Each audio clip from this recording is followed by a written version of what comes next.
Банк крови Северной Осетии сегодня пополнился очередным бесценным запасом. Сотрудники компании Севкавказэнерго приняли участие в акции «Подари энергию жизни». Передвижная станция переливания крови принимала добровольцев с самого утра. Радует настрой и воодушевление людей. По словам сотрудников, такие акции проходят раз в полгода, собирая вместе весь персонал компании. Ежедневно огромное количество людей нуждаются в крови. Именно благодаря милосердию и доброте доноров удается побеждать в борьбе за жизнь.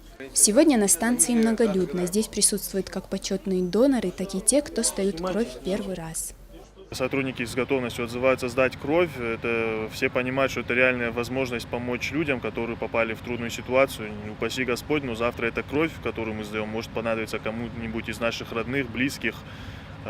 Никто не застрахован от несчастных случаев, поэтому я считаю, что проводить такие акции стоит чаще.